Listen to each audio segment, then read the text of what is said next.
I just want to mention this last thing about please. the crabs in the barrel, like this idea of like crabs in the barrel. And I think it was a friend of mine who said, do people recognize that the barrel's not the crab's natural habitat? And I was like, girl, I was like, that makes a lot of sense, right? You're out here trying to climb within this thing that's not even supposed to, like, it's not even created with you in mind, right? You should be actually working with the crabs to get out of the barrel. But because y'all are so focused on this limited sort of, like context that you're in, you're just trying to climb up on top of you.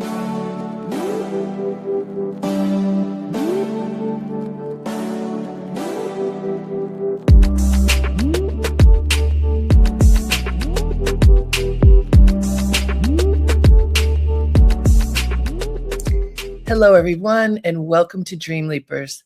I'm your host, Harriette Cole. We are at the beginning of 2026, and we're taking on a lot of important topics. Today's topic, under the umbrella of Dream Leapers, occasionally we talk about things that might kill the dream. What are some things that are happening in our culture that make it harder for us to reach whatever our dreams are? Not with the intention of making people feel bad, not at all, but just the intention of being open and honest and looking clearly at what's going on in our world. So our guest today is a woman we met last year at this wonderful conference sponsored by Worth Media.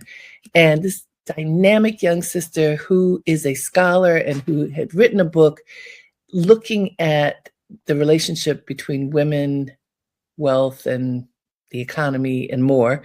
And we are so excited to have her with us today. Let me tell you who she is. She is Anna Gifty Opoku-Agyeman, an award-winning economist, writer, and public policy scholar whose work focuses on race, gender, and economic justice. Anna is currently a doctoral candidate at the Harvard Kennedy School of Government, where her research has empowered her to produce 2 books thus far, to be named Forbes 30 Under 30's Boston class, and to be the youngest recipient of the CEDAW Women's Rights Award, an honor previously bestowed on Vice President Kamala Harris.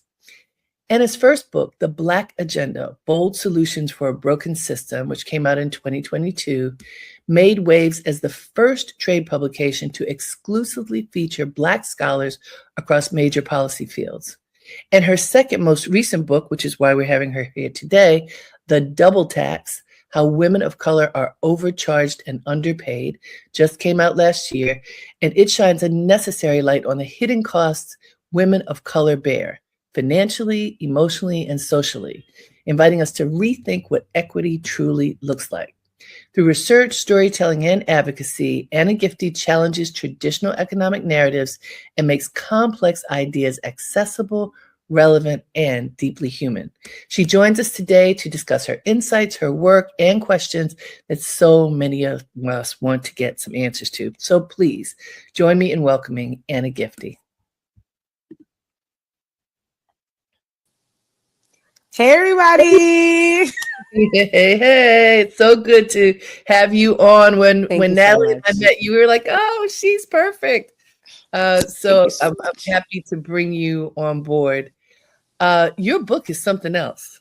Which one? Well, the one that brings us here today, that the new one, The Double Tax. So many things have happened just since we met, and I want to address some of these things. And as I said, so normally, Anna, Dream Leapers, I bring people on this platform to talk about how they are manifesting their dreams, all kinds of stories. And as I set this up, this is kind of looking at how sometimes the dream can get knocked down, pushed down, all kinds of things. And I do think it's important for us to talk about reality. So your book is quite a reality check. It also is optimistic. And you put a lot of, in every chapter, you shine a light on a problem. But then you also give very practical and specific solutions on how we can address the problem. So I do appreciate the problem-solving component. So I want to ask you about yourself. You are an economist, and you write in the book, you tell a story that I would love for you to share here of what happened when this young African-American woman says, I want to get a PhD in economics. What happened? And where were you? Right. First and foremost, thank you so much for having me on this amazing platform. Shout out to those working backstage. Really, really appreciate the crew that's helping to put this together. This is a really interesting story. So basically, y'all, I wasn't supposed to be in this space. I'm putting it in quotes, wasn't supposed to be, because I started off as a pre-medical student. So if you know anything about that pre-med life, it'd be kicking people's butt, okay? So I got weeded out in organic chemistry. That's typically the class that's like really hard. And so I made a pivot into research around like my end of sophomore or junior year. But like really, I didn't know what I wanted to do with my life. And as someone who's a little type A, it was like very aggravating because I wanted to kind of focus in on something and then run towards it. So the story that, you know, Harriette's talking about here is a story around me finally deciding that, you know, I was going to go ahead and pursue math as my major. And the kind of pushback I got when I discovered economics for the first time. So I remember when I decided to major in math, the president of my university, President Freeman Rowlowski III, had called me into his office and said, hey, we actually are getting this like big grant around this thing called economics. You might want to consider also thinking about that as well. And I got to talk to one of my friends, Brandon Enriquez, where he kind of broke down to me like what economists do. And I was like, this is really dope. Like, what do you mean you're using math to study social problems? I didn't know that that was something that people did. So I went ahead and decided to go talk to an advisor in the department and essentially ask them, hey, how do I do this thing through the classes that are offered at the university? And y'all, I walked in there. I was super excited. I said, hello, super excited to talk to you about these classes. What do I need to do to become like a PhD level economist? And this man looked me up and down and said, I think the best you can do is a master's. And I'm looking around like, who's he talking to? He must not be talking to me because we just met. He knows nothing about me. So I don't know where he pulled that from. And the, you know, interesting and most ironic aspect of this story is that I ended up taking this man's class about a year later. I aced the course. And at some point in the class, he saw the classes that I was taking. And he said, wait, those classes look like classes that you would take to prepare for the PhD. And I said, I told you what I was going to do. And I'm doing it. All right, then. So that's essentially the story. What did he have to say when you pointed that out? What does Oprah say? Were you silenced or silenced? Yes. Silenced is what he was. Yes. I think it was very much shock around like, I didn't know people who look like you could do this at this level. And the fact that, you know, I ended up graduating with honors, I think that also kind of just threw him off all the way. And it's been interesting because now, of course, that department likes to say, hey, you know, Anna's one of our success stories. So I can only imagine that, you know, having to like, you know, see a person that you were actively discouraging go above and beyond, like it has to be humbling. And I'm hoping that that's discouraged him from discouraging people now. So, yeah.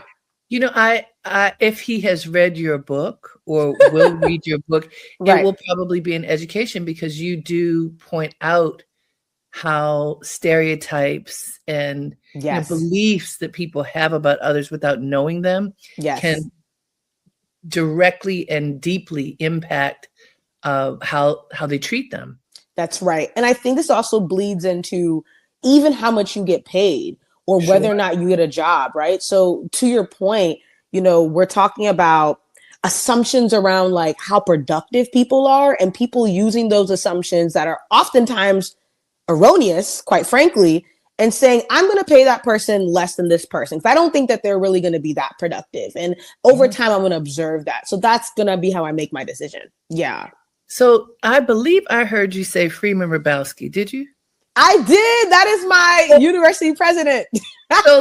So this is a shout out moment. So I'm from Baltimore. Oh, yes. And my sister Stephanie is a proud graduate of UMBC. She and Freeman, and my whole family's been close to Freeman for years, but she as a graduate of UMBC, as a very successful engineer, Yes.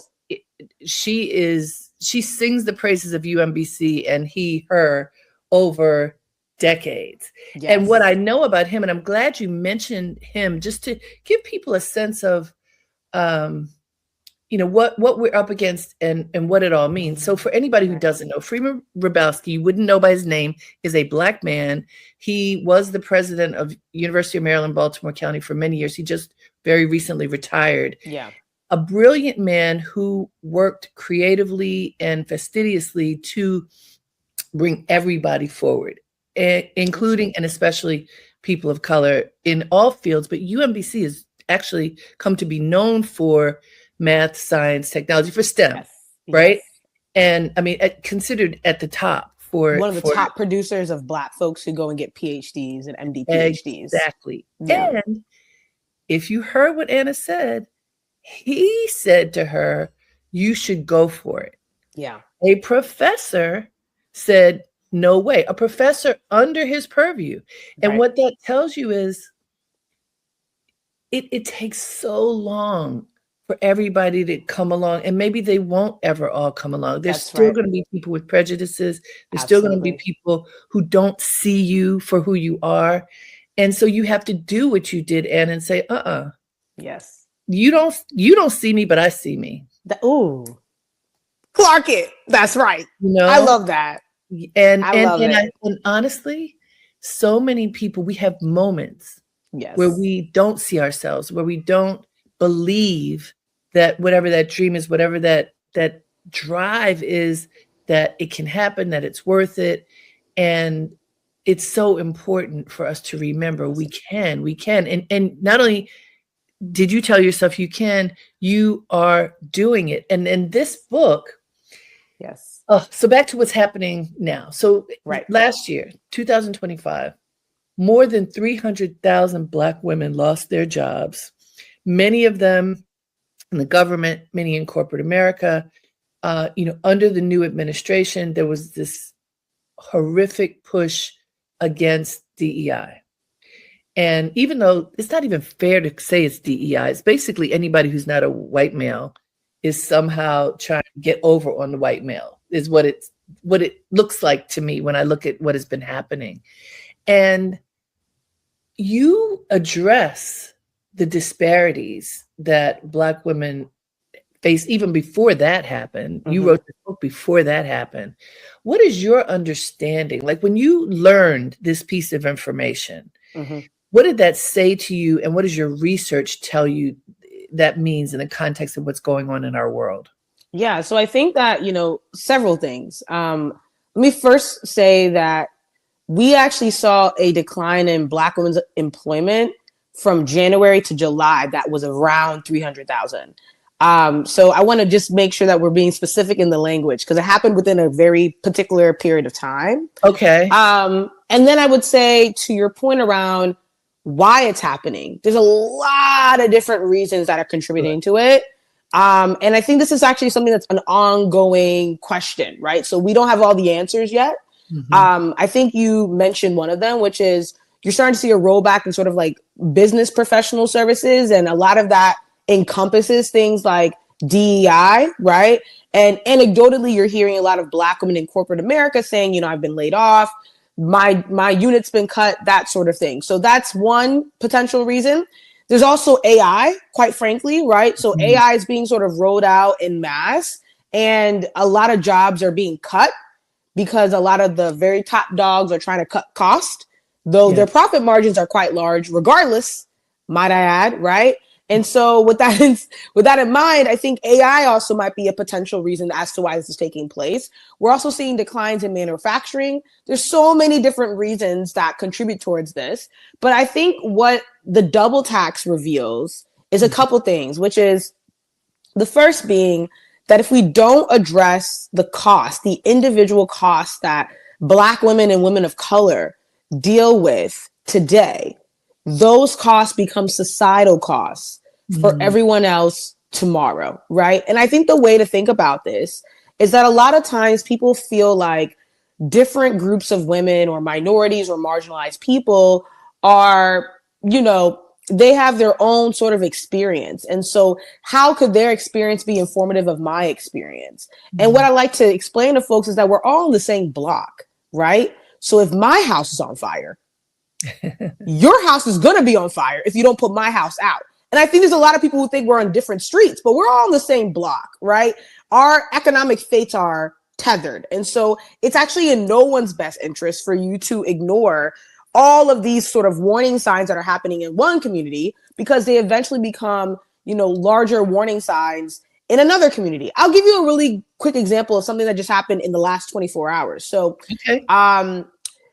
the people who manage our economy are the Federal Reserve System. I don't know if folks know what these people are, but they're called the Fed, right? And so the guy who's in charge of the folks who manage those who oversee that system is Chair Jerome Powell.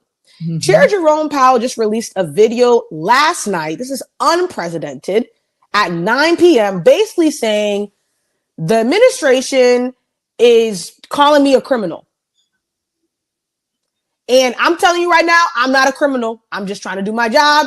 I'll be clocking in on Monday. I don't know what they're talking about, but I'm going to be clocking in on Monday. Here's a good example of the double tax. If you've been paying attention to the news cycle around what's been going on with the Fed, you would know that about 5-6 months ago, somebody else was accused of criminal behavior. That person was a Black woman. That was Governor Lisa Cook. And I remember telling people, especially folks in the media, that pay attention to what's happening here. They're going for Governor Cook, but give it a moment. They will go for all the other folks on the Fed, or at least the top dog right after. And that's what we're seeing. Literally cut and paste. And this is a great example of what I mean by economic block. We're on the same economic block. Her house was on fire and people were like, oh, well, whatever. And now guess whose house is on fire? The white man who's running the show. Now it's a 5-alarm emergency. Go ahead. Sorry. I just want to remind folks, this is Dream Leapers with Harriette Cole. We are already deep into a lively conversation with our guest, Anna Gifty. She has written a new book, The Double Tax: How Women of Color Are Overcharged and Underpaid. So just in case people don't fully understand the Fed, just in a nutshell, why should we care? What does it mean to the average person that people are under attack who work at the Fed? Yeah, I think the big thing that's most relevant to just everyday people is that the Fed sets interest rates. And I think that people know what interest rates are relative to like their own lives. So if you're like going to get a loan, or if you're going to go buy a house, right? But also interest rates affect inflation, right? Sort of how high the prices go, basically, of different goods. And so I'll put it like this. In Turkey, they had the guy in charge, I think it was like the prime minister or whomever, basically put in a bunch of loyalists into what their version of the Fed was, so that they could lower the interest rates and benefit the billionaires, right? Guess what happened to the prices of everyday goods? I think it went up by like 60%. Ooh. So I can give you an example of what this means. Let's say you go to Walmart to go get something for $10 on Tuesday. On Wednesday, it's $16. Ooh, ooh, ooh, ooh. Right? And this is not including the tariffs. Interest rates go down? This is what happens when the interest rates go. Yes. So that's what the Fed is essentially trying to do. Manage sort of the interest rates so you're not bleeding the public of their money, but you're also making sure that the conditions of borrowing are such that people can actually continue to sort of stimulate the economy. Right. So it's a delicate balance that should be based in objective data, but you have a politician wanting to weigh in because he has his own personal interests that he's trying to satisfy that have nothing to do with the everyday person. And so this is all to say that the double tax is really about addressing the different costs that affect Black women and women of color, and really saying, hey, these costs matter because these groups overlap in experiences with everybody else, right? So I like to say that our society is one big Venn diagram, and Black women are dead center. We're breadwinners, we're parents, we're highly educated, right? We own businesses. And so all these different aspects of our identity overlap with different groups in our society. And so if we're feeling a pain point, it's only a matter of time before everybody else feels one too. This makes sense. And I can imagine that there are plenty of people like, I don't believe her, like, we'll check the data. Well, and people often don't check the data. And want to believe, even if they see something right in front of their face, they want to believe something that isn't necessarily true. You address lots of things in your book, and I want to talk about a few of them. And again, I'll share some. I saw a report recently from Know Your Value, Mika Brzezinski's organization, which I think is so powerful, and Forbes, that said, this was a 2025 report, so something that was very current, saying that compared from 2024 to 2025, there was a huge percentage fewer of women, not just Black women, but women, period, who had mentors and, support in the workplace, especially in corporate America, that it went from like 60% to 30 or less. It was I don't have the stat in front of me, but it was a huge difference. And what they were saying in, looking at this report was, in the long term, what that's going to mean, if you don't have a sponsor, if you don't have someone helping to guide you up the corporate ladder, they're not going to be up the corporate ladder. They won't get there. These are a lot of the women starting in their careers, right? Not yet in management roles, really needing that support.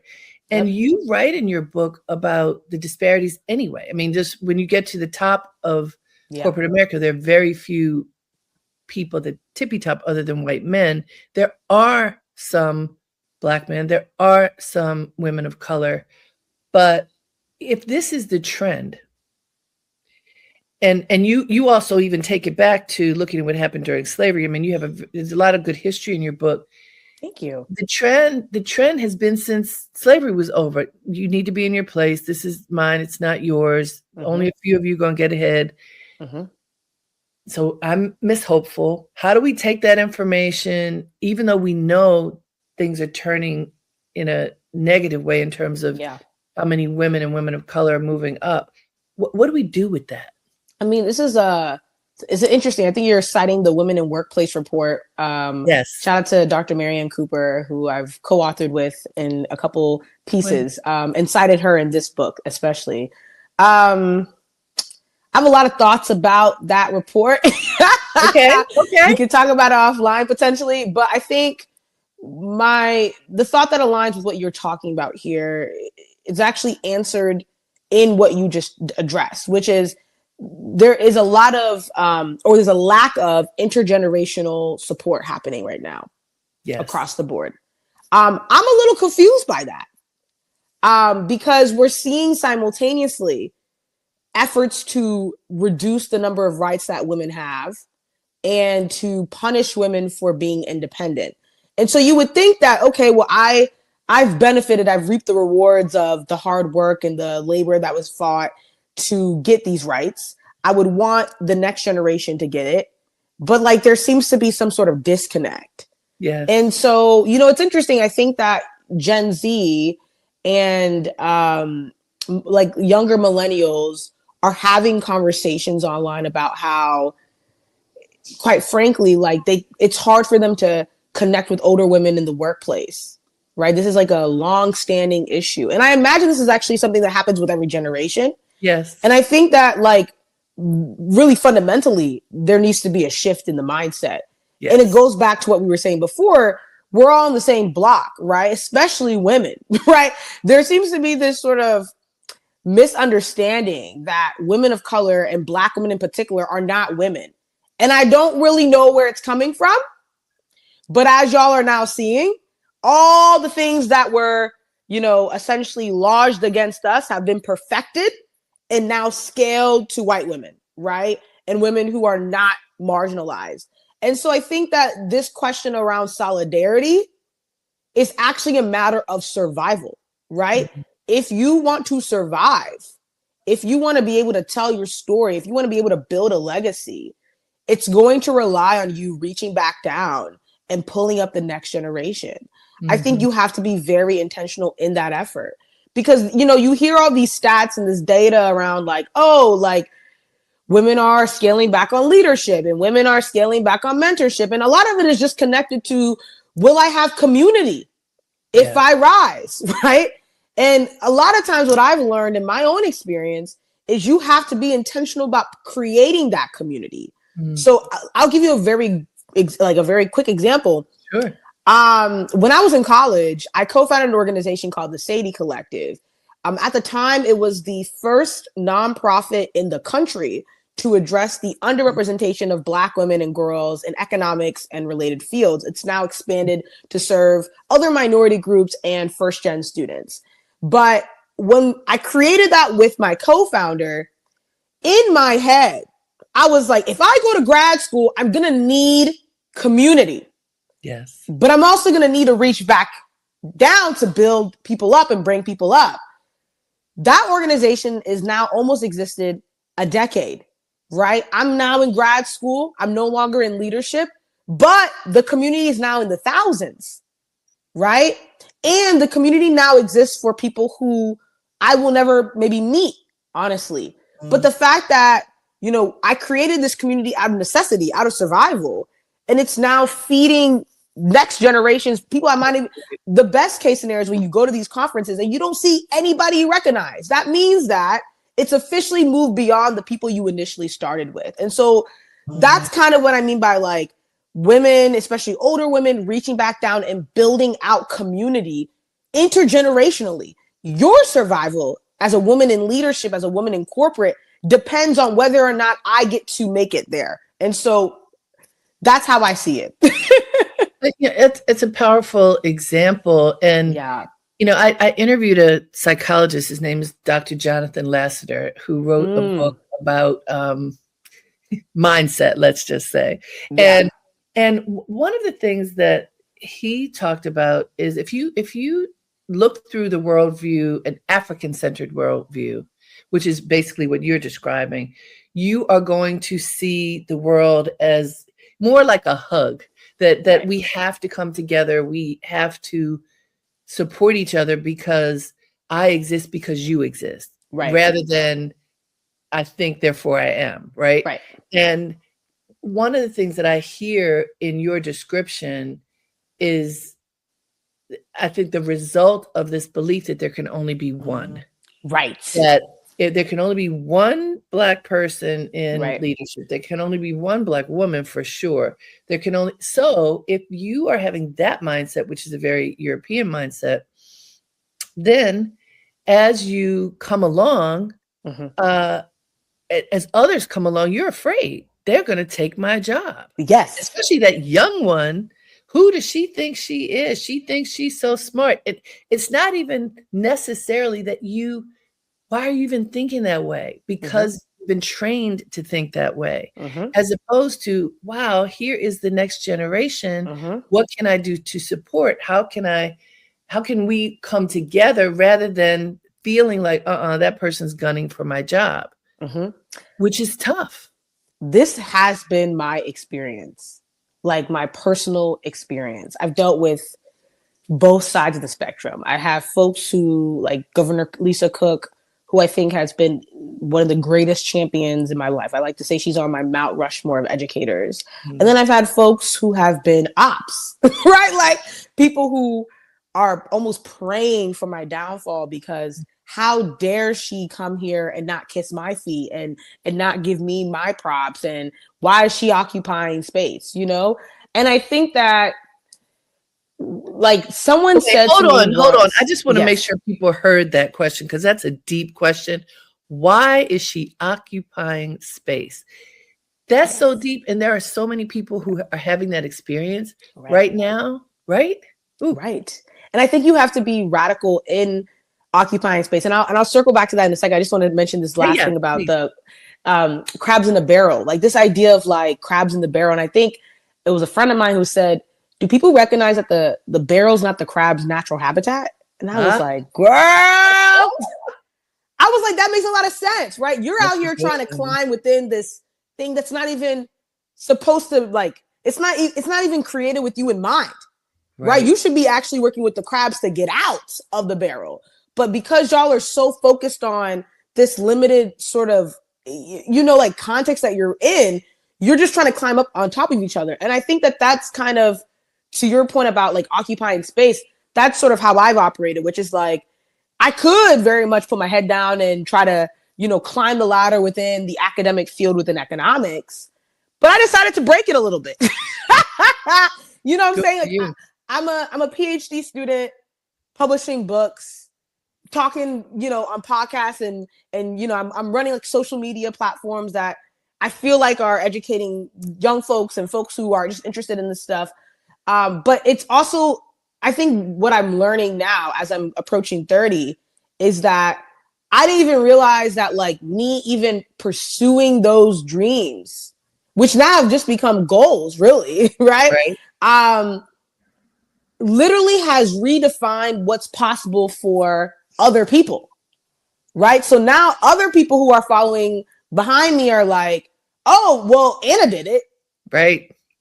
And that's exactly what I exist. You know what I'm saying? And I think that that's how I look at even generations ahead of me. I look at, Dr. Tressie McMillan Cotton, for example, and seeing that she actually also published 2 books in grad school. And so when I saw that she could do it, I was like, well, I can do it too, right? And so just like seeing people do it, it can break, sort of the limited mindset around like, I have to be climbing, across somebody to get ahead. And it's like, well, maybe you break out of it so that everybody is freed from that limited mindset. I love it. Hey guys, this is Dream Leapers with Harriette Cole. We are talking with author Anna Gifty and PhD student, I should say. And she has written a new book called The Double Tax: How Women of Color Are Overcharged and Underpaid. And she's really taken us, I love that you are looking from a young woman's perspective at, this is the runway. This is the runway that we have. What do we know from our past, Sankofa? What do we know from our past that we can help us to have informed steps as we move forward?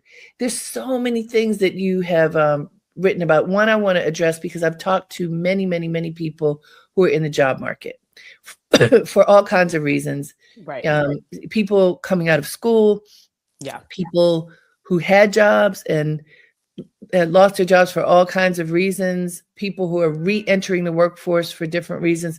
Some people, Anna, right through here, there have been people out of work for years. Yep. Who are smart, well-educated, industrious, but the economy has shifted. And so as they are looking for work, you have one chapter that talks about resume whitening. Yes. I've read that and I was like, oh, and I mean, I get it. I mean, you talk about people's names, and depending upon what the name is, are they going to, and if they think you're a person of color, are they going to respond to your resume? More specifically, a Black person in that case. Exactly. Yeah. A Black person, African, a name that just is not your typical white name. Can you talk about what is happening and what is the recommendation for people to do to be considered as a viable candidate for a job?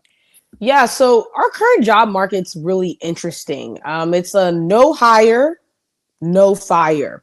And I think the way to think about it, my dear friend, Dr. Daryl Fairweather calls it a hiring recession, is that a lot of companies are afraid to let go of the workers that they have. And a lot of companies are also thinking about the role of AI in entry-level work. So if you're a college student right now who just graduated, it's like been very hard to find a job because typically, for example, let's just use AI. Typically, the job you would go to is this entry-level job. But then this company says, well, I think I can just use AI for that job. So that means that you're not going to have that option. Or they don't want to fire or hire anybody new. So they're holding on to the entry-level workers that they got. And so they're not really promoting nobody. They're not doing nothing. And so nobody can come in. So there's no funnel into the job market. Really quickly, I want to talk about the implications of the first thing. Someone mentioned it online, and I forgot his name, but his name is John. He works at the census. And I thought it was brilliant analysis. But basically what he said was these companies adopting AI for entry-level work, like the jobs that you start right out of college or right out of a job training program, are very short-sighted because companies run on middle management. That's true. You know how middle managers are created? You hire entry-level folks and you train them. Imagine that. And so what's going to happen is you're shrinking the pool of people you could potentially hire from, which means that everybody's now more expensive for the company. And then you are bottlenecking all the entry-level talent from getting development for a job that they could eventually use to, earn money for themselves, invest in their communities, but also literally hopefully get promoted to middle management so that they can have more money and more leadership and more influence over the organization. It's a very short-sighted view. I would say similarly, anybody rolling back DEI, also short-sighted. I don't care what these guys are doing. Yeah, these eugenicists that are in power, the reality is they know. Let me tell you what's going on. I'm going to give you all the tea. Please I'm going to give you all the tea. All right. So what happened a couple years ago was a think tank called Brookings Institution. Yeah, they released a report that basically said, I think it was by 2040 or 2050, this country would be majority non-white. Sure. And that is what everything you're seeing is coming from. Literally that, right? So there's a fear that, white people are going to lose the majority and the power dynamic is going to completely shift. And so that's why they're breaking things to ensure that they keep power indefinitely, right? But going back to the job market, the other thing that's also happening here too is that we have sort of these, what I'll say, this manufactured crisis. Someone asked me recently, like, how do we make sure that the federal workforce is okay? And I said, stop firing them. Imagine that. Hello, this crisis is manufactured. It doesn't have to be this way. They're making policy decisions that have huge implications for everyday people in everyday communities. And so I think, if we're talking about advice, I have two pieces of advice, but it's really one piece of advice, which is everybody needs to unionize everywhere. So what do I mean by this? Unionization just means you're coming together, you're pooling resources, and you're using your collective power to ask for better conditions.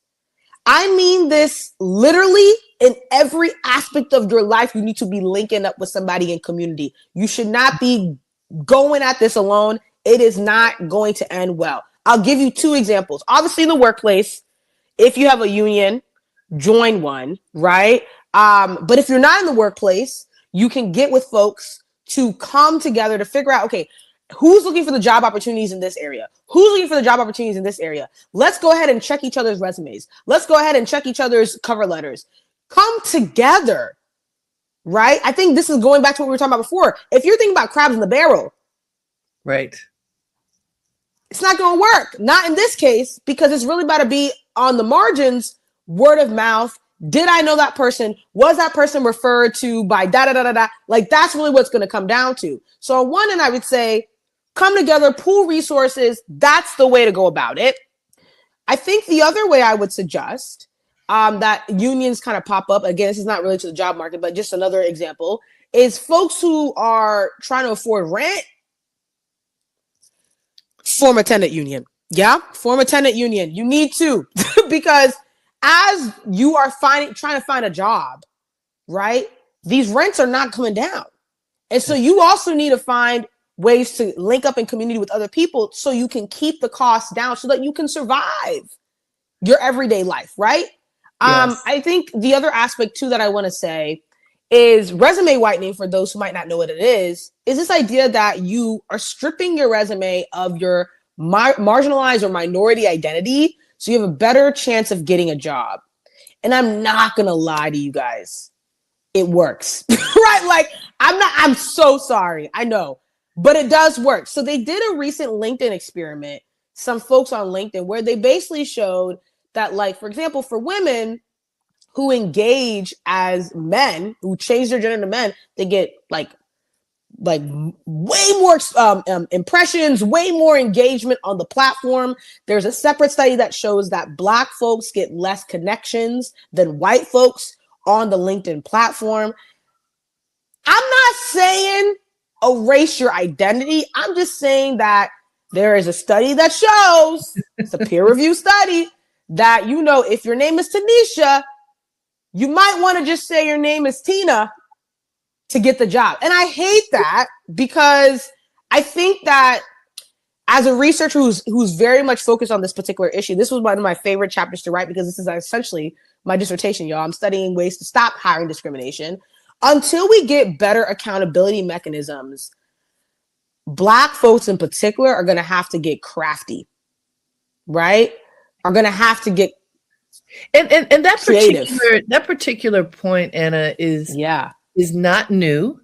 Right. You know, a lot. Well, you know, my grandmother used to say, "There's nothing new under the sun." But one of the points I think of people, and not just Black people, you know, like when people move to this country, to the United States from other countries, they have often generationally changed their names. Like a lot of Jewish people change their names, so that, and the difference is, if you are a person of color, we can still see you.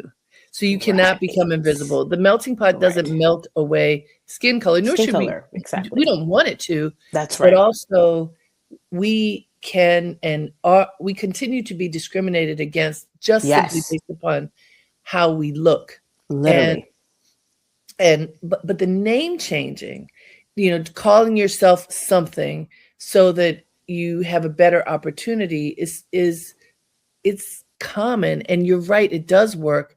I'll tell you one interesting thing to your AI point that I have learned doesn't work, because a lot of people are using AI to write their resumes for them and to write cover letters for them. And I have talked to people in hiring roles who said, like, what is an example? I got like 10 letters that all started with the same sentence. Oh, no. And so it was clearly AI written. Yeah. And while we do have to figure out how to have a relationship with AI, there, you know, we can't just act like it's not here. Right. Your mind has to keep shining through. Your self has to show through. And it's really tough, because I've talked to a number of people, Anna, who are going to those sites like Indeed and, you know, the hiring sites. Thousands of people apply for these jobs, and how do they weed through? You have a chapter where you talk about how many should you be applying to every day, every week. Right. So how do people find work when it seems so impersonal? I think it's hard. It's an ongoing question that I'm hoping to find answers to myself. And what just to add another complication to it, right, is that we know that the AI hiring tools that people are using are also biased, right? It's really interesting, because I don't know why people think AI is just going to come and like fix all the problems when it's trained on us and we haven't fixed our problems, right? So it's like, if the companies are discriminating and they just feed that discriminatory behavior into a machine, the machine's just going to get really good at discriminating. And that's essentially what we're seeing right now. So there's a recent case that's been lodged against Workday, where they've like basically sold this hiring tool to all these different employers. And essentially those hiring tools that hiring tool is discriminatory against Black, marginalized people, LGBTQ plus people, women.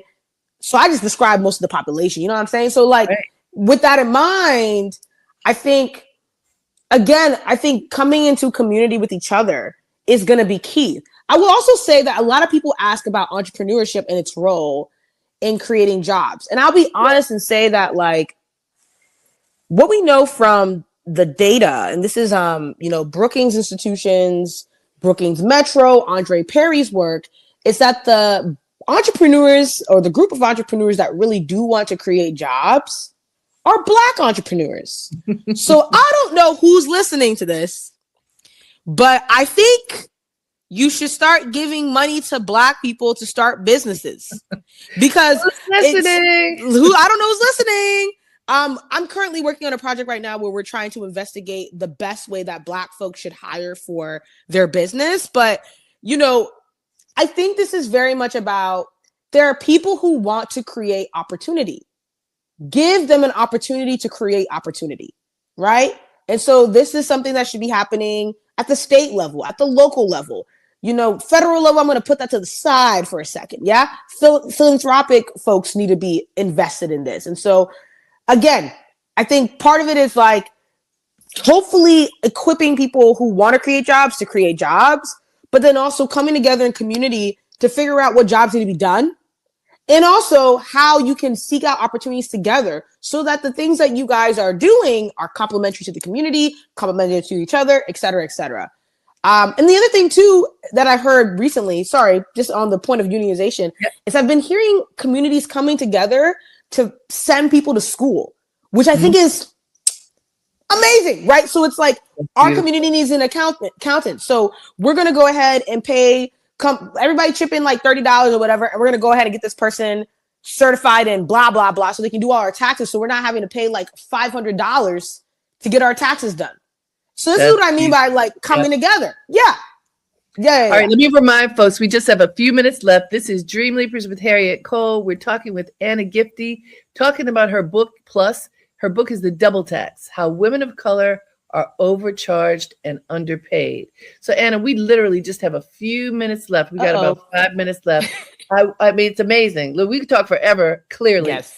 There are so many, you look at life from the beginning of life all the way through retirement. Yes. And I want to address this retirement piece for a second, because, when I think of when I was growing up, it's typically, I mean, you don't think of Black people as retiring. That is not a thing. Right. My parents' generation retired, but not their parents' generation. Right. It feels like we are back at a time before my parents' generation where there are many people who will not be able to retire for whatever the reasons. And you have some cautionary recommendations. I just want everybody who's listening to hear what can you do so that you don't have to work until you die? Ooh, this is a loaded question. I think the first thing I'll say to this is fire anybody who is saying that they want to get rid of Social Security. So there's a lot of politicians out there who are like, oh, we should cut Social Security checks. Yeah, we should reduce Social Security. Fire them. Okay, vote them out, because they don't care about your well-being. Right. Yeah. The way Social Security works is that we're all contributing to this pot, and then those who made less over their lifetime will get bigger checks towards the end of their life, right? So people are able to live in dignity as they're going. I think that that's something that we should all be on one accord about, but differences in priorities, right? But that's the first thing I would say. I think the second thing is take care of the elders in your community, right? I think a lot of people think that this is a very much like the way you even pose the question, I think people might interpret it as like, okay, what are some quick fixes? But a lot of this is just like community support. Communities coming together and be like, I'm going to take care of you. And it could be as simple as like, you buy groceries for elders, right? Because I think the reality is, even if people want to work, they're going to face ageism in the job market, especially if they're women, especially if they're Black. So like, if you know of people who are still having to work, like, again, a community come together to retire that person. The other thing that you could do is like find different ways to support them through their everyday, and I think that that's really important as well. The other thing that the research kind of suggests is really kind of a cool way forward, and we're seeing this pop up in Philly and Europe and a couple of different places, is that living amongst elders kind of allows this community support to be organic, right? You're in a neighborhood with people who are approaching the end of their lives, and you can learn from them, you know? And it's just like you commune with them, and that can even elongate their lives, right? We know that, like, you know, folks who are able to engage with younger folks, like, they feel more youthful. And so, you know, I think that that's also something that I would keep in mind as well. I'll say this point about the retirement chapter. It was very cathartic to write because, you know, I start off by talking about Lena, but at some point I talk a little bit about my mom, or at least like I'm thinking about my mom as I'm writing it. And, you know, her telling me that she doesn't have a pension because she had to leave a job where she was discriminated against that offered a pension, and then she just never went back. And so this actually is the reality of many, many women. It is. Many, many Black women, where it's like, you're having to work till you die because the work is not dignifying. And so a lot of this is stacked, is compounded, where addressing the double tax in one area trickles down to every other life stage of a woman's life. And so, you know, when we talk about getting more women into stable jobs that are high paying, that are dignifying, giving people opportunities in that way, when we talk about paying people fair wages, living wages, right? When we talk about ensuring that homeownership is not out of reach, this is all because at the end of life, you feel the taxes that have been left unaddressed. And I think that a lot of these women, my mom included, my sister, even, you know, like yourself, myself, like, we deserve a dignified life. That's not a crazy thing to ask for. And I'll say this, because, you know, I know men are listening to this. Men, y'all depend so much on women.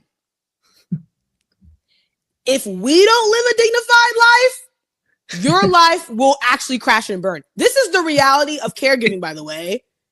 You have older women taking care of generations of people. And our entire caregiving system is based on that. Yes, and I'm saying that if we don't take care of the women, there will be nobody left to take care of. Nobody left. Oh, so the moral of the story is take care of the women, y'all. Anna Gifty, I mean, we could talk forever. This is a good beginning of the conversation. Love it. Congratulations on your book. Thank you for being hopeful, even as it's a challenging situation. Absolutely. Thank you so much. Thank you. I appreciate you. Yes. And thank you to all of you for tuning in. I hope that you enjoyed this conversation. It went fast, didn't it? Anna Gifty, you want to check out her book. It is called The Double Tax: How Women of Color Are Overcharged and Underpaid. And I promise you, you do leave it hopeful. You leave it hopeful. Reality check, but hopeful. Until next time, have a great day and make it count.